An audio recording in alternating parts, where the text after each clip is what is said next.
Bienvenue. Aujourd'hui, on se penche sur l'intelligence artificielle. Mais attention, hein, pas celle des films. Non, non, Celle qui s'installe vraiment dans le monde pro. on a quelques documents là-dessus. Oui, des articles de blog, des infos sur un événement pharma, une newsletter. C'est ça. L'objectif, c'est de voir un peu comment l'IA devient un outil, presque un collègue, quoi. Exactement. On sort du fantasme pour regarder le concret. Voir ce que ça apporte vraiment au-delà du buzz. C'est ça. Fini le temps où l'IA, c'était juste un concept un peu lointain. Là, les sources montrent bien son intégration, très pragmatique. Dans des processus métiers bien réels. Oui, avec des bénéfices clairs, mais bon, il y a aussi des nuances importantes à saisir. On va essayer de décortiquer tout ça. Alors, premier point qui ressort, notamment chez Contraste Digital, c'est cette idée de l'IA comme copilote, pour les développeurs par exemple. Ah oui, ça c'est intéressant.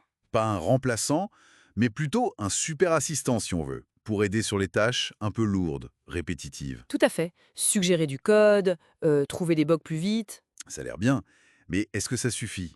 L'IA peut vraiment tout faire. Ben non, justement. C'est là que ça devient nuancé. L'IA, elle est très forte pour accélérer, pour optimiser des bouts de code, des tâches techniques précises. Ok. Mais elle n'a pas la vision d'ensemble. Elle comprend pas, enfin, pas encore, les besoins cachés du client, l'intuition pour une bonne expérience utilisateur. Ça reste humain. La stratégie, la créativité pure, c'est toujours nous. Exactement. L'humain valide, adapte, intègre ce que l'IA propose. C'est vraiment une collaboration. L'IA augmente les capacités. Elle n'annule pas la valeur humaine. On parle de développement augmenté en quelque sorte. Voilà, c'est une bonne image. Le rôle du développeur change. Il devient plus superviseur, concepteur peut-être. D'accord. Et cette idée d'augmentation, on la voit aussi ailleurs.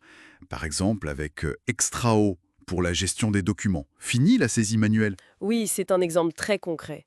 Et c'est assez bluffant parce que ça va plus loin que la simple reconnaissance de caractère, l'OCR qu'on connaît. Ah oui, comment ça? L'IA de Extrao, elle essaye de comprendre la structure du document, même s'il est scanné un peu de travers ou même manuscrit parfois. D'accord. Elle identifie les infos clés. Une date par-ci, un montant par-là, une référence client. Elle analyse le contexte pour savoir ce que c'est, Et après? et après elle extrait ces données et les met dans un format propre, structuré, comme le JSON par exemple, pour que les autres logiciels de l'entreprise puissent les utiliser direct. Les ERP, les CRM, C'est ça. Ça alimente les systèmes existants sans que quelqu'un ait à tout retaper. le gain de temps doit être énorme. Et moins d'erreurs, j'imagine. Ah oui, clairement. Moins d'erreurs de saisie et un temps fou de gagner pour les équipes. Mais alors, la question qui fâche un peu, est-ce que ça supprime des postes? Ceux qui faisaient la saisie avant. C'est la question logique, oui. Pour l'instant, ce qu'on voit surtout, c'est que ça libère les gens de tâches, franchement, assez fastidieuses. Peu valorisante. Voilà, ça leur permet de se concentrer sur des choses plus intéressantes. L'analyse des données, la validation, le contact client. Après, à long terme, oui, certains métiers très répétitifs vont sans doute évoluer. Faudra développer d'autres compétences. Gérer ces outils d'IA, contrôler la qualité. Tout à fait. C'est une transformation des tâches plus qu'une suppression nette, du moins pour le moment. D'accord. Et on voit aussi que l'IA, elle s'attaque à des secteurs bien précis. Il y a cet événement à Louvain-la-Neuve, là, pour la pharma et la parapharmacie. Oui, le 20 mai. Le thème, c'est IA et gouvernance des données pour la gestion des produits. Pourquoi ce secteur en particulier? Ah, la pharma, c'est un cas d'école. Énormément de données, produits, des règles hyper strictes. La réglementation, oui. Exactement. Et une pression constante pour sortir les produits vite. Donc l'IA, là, elle peut vraiment aider. Comment faire? Pour automatiser la collecte des données, vérifier leur conformité, assurer la traçabilité avec des workflows intelligents. Et puis, faciliter la collaboration. Via la gouvernance des données. C'est un peu technique, ça. Oui, en gros, ça veut dire s'assurer que tout le monde travaille avec les mêmes données, qu'elles sont fiables, à jour, sécurisées. Que l'info circule bien. Ok.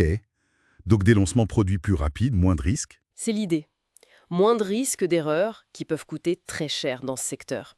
Le témoignage prévu d'un acteur belge, ça va sûrement montrer des bénéfices très concrets. Bon, alors si on essaye de synthétiser un peu tout ça, que ce soit pour épauler les développeurs, traiter des factures ou gérer des données produits complexes, l'IA devient vraiment un outil très pragmatique. C'est une bonne synthèse, oui. très orienté efficacité, précision. Et l'humain reste dans la boucle. Toujours, c'est ça le fil rouge en fait. L'IA est intégrée au service des gens et des processus. C'est pas l'IA toute seule dans son coin. C'est le duo IA plus humain qui fonctionne. Exactement. C'est la configuration gagnante qui ressort de ces exemples. L'IA est un levier puissant, mais il faut bien le piloter, bien l'intégrer. L'humain garde la main sur la stratégie, la validation finale. Très clair. Et pour finir, une petite question pour la route. Oui, une réflexion peut-être. Puisque l'IA prend en charge de plus en plus de tâches techniques, répétitives, quelles sont les compétences humaines qui deviennent, non pas dépassées, mais au contraire encore plus précieuses? Bonne question. On peut penser à la pensée critique, à la créativité pour poser les bonnes questions à l'IA, à l'intelligence émotionnelle pour le travail en équipe, la relation client. Les soft skills, comme on dit. Voilà. Peut-être que la vraie valeur ajoutée humaine de demain, elle se situe de plus en plus là-dedans, dans cette collaboration homme-machine. C'est une piste intéressante, je trouve.